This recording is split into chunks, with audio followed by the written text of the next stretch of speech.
चलो what if का 7वां episode हम आज देखेंगे, जिसमें पता चलेगा कि क्या होता अगर ओडिन लोकी को अडॉप्ट ना करता, यानी उसे लोफी को वापस दे देता, और हमें शायद व्हाट इफ में मेल विलन को भी देखने को मिलेगा। तो बिना किसी देरी के चलिए स्टार्ट करते हैं। You just have to keep calm, take a breath for a while.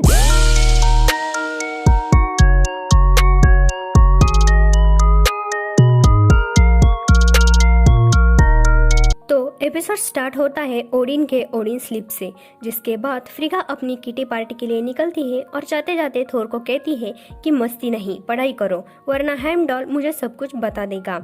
लेकिन इस यूनिवर्स में पार्टी थोर है। वो फ्रिगा के जाने के तुरंत बाद ही अर्थ के लिए निकलता है, क्योंकि अर्थ पर कभी हेमडॉल की नजर नहीं जाएगी। तो पार्टी थोर अर्थ पे आके पार्टी शुरू कर देता है, जिसके बाद उसके एलियन दोस्त भी अर्थ पे आके पार्टी में शामिल होने लगते हैं। दूसरी तरफ इस एलियन अराइवल को नोटिस कर लेती है जेन फॉस्टर और शील्ड को इन्फॉर्म कर देती है, क्योंकि जेन ने ऐसे ही एनर्जी सिग्नेचर दूसरे प्लैनेट पर देखे थे जिस पर वो स्टडी कर रही थी, और कुछ समय बाद ही वो प्लैनेट बर्बाद हो गया था, जिसके वजह से उसे लगता है कि ये प्लैनेट भी अब बर्बाद हो जाएगा। वो अब पार्टी वाली जगह जाती है जहाँ उसे थोर दिख जाता है, जो स्कल्स के साथ मस्ती कर रहा होता है। जेन थोर को उस बर्बाद हो चुके प्लैनेट के बारे में पूछती है, लेकिन थोर सीधे जवाब ना देकर उसे भी पार्टी में शामिल कर लेता है। तो वो सभी दमदार पार्टी करते हैं, जिसमें हावर्ड द डक भी होता है जो डर्सी को अपने साथ ले जाता है, कॉर्क होता है, नेबुला भी होती है, और ग्रैंड मास्टर भी होता है उसकी असिस्टेंट टोपेज के साथ। ऐसे ही रात खत्म होती है और सुबह जब सभी हैंगओवर में होते हैं तो क्रॉसबोन जेन से मिलने आता है, जिसके साथ शील्ड की एक्टिंग डायरेक्टर मारिया हिल भी होती है, क्योंकि शील्ड के डायरेक्टर निक फ्यूरी रात को पार्टी में गए थे और वह कॉर्क ने उन्हें ऐसा धक्का मारा था कि वो अभी तक बेहोश ही थे। तो जेन ने सबसे पहले इसे नोटिस किया था, तो उसे खत्म करने के लिए भी उन्हें जेन की जरूरत है। तो वो सभी हेलिकैरियर पर आते हैं। वहाँ उन्हें पता चलता है कि मेक्सिको में स्टार्ट हुई पार्टी पूरी दुनिया में फैल गई है, तो वो कैप्टन मार्वल को बुलाने का डिसाइड करते हैं। दूसरी तरफ थोर की पार्टी में लोकी आता है एज ए फ्रॉस्ट जायंट, और वो अब थोर का दोस्त भी है।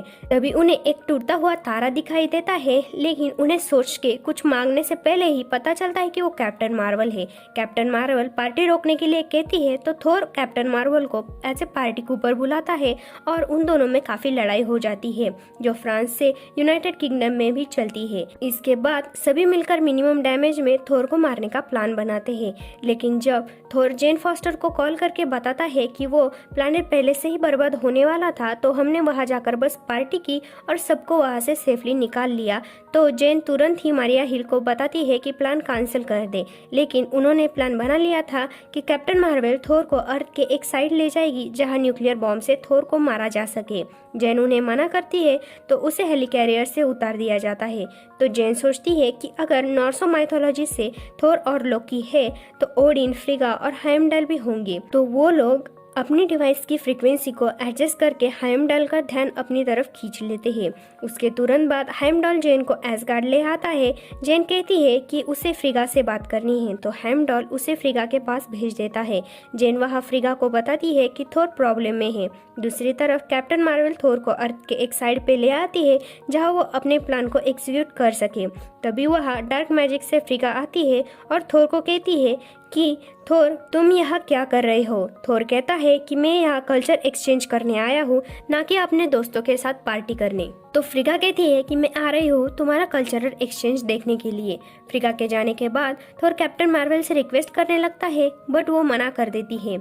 ऐसे में थोर के सारे दोस्त भी उसे मदद करने के लिए मना करके वहाँ से जाने लगते हैं। तो थोर थोड़ा सा बॉसी बनकर सबको सफाई करने के लिए कहता है। जब तक बायफ्रॉस्ट से फ्रिगा वहाँ पहुँचती है, तब तक सब कुछ साफ हो चुका होता है, और थोर ऐसे ही एक्ट करता है जैसे उसने फ्रिगा को बताया था।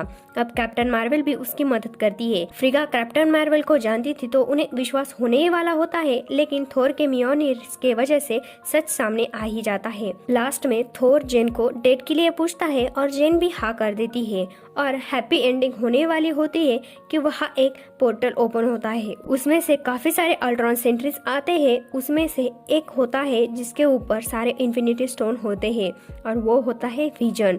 और एपिसोड खत्म हो जाता है। अब ये तो तय है कि व्हाट इफ का विलन विजन है, शायद वो अल्ट्रॉन ने बनाया था वो, या फिर अपना वाला विजन भी हो सकता है। और अब बचे हुए क्लिप से पता चल रहा है कि अलग अलग यूनिवर्स के हीरोज असेंबल होंगे किसी बड़े थ्रेट के लिए, जो विजन हो सकता है या सेकंड एपिसोड के लास्ट वाला ईगो भी हो सकता है, या ज़ॉम्बी थानोस हो सकता है, या फिर 2 एपिसोड में दिखाया गया ऑक्टोबस यानी शुमगरक भी हो सकता है। लेकिन इन अलग अलग टाइमलाइन के हीरोज को शायद वॉचर ही असेंबल करेगा, क्योंकि वो अब करीब करीब आ रहा है। या फिर डॉक्टर स्ट्रेंज भी हो सकते हैं एपिसोड 5 वाले, या फिर दोनों एक साथ हो सकते हैं। खैर, जो भी हो, जानने के लिए बस सब्सक्राइब कर देना है। और ये वीडियो पसंद आई हो तो लाइक करना, शेयर करना, कमेंट करना यार बहुत ज़रूरत है। So stay tune and bye.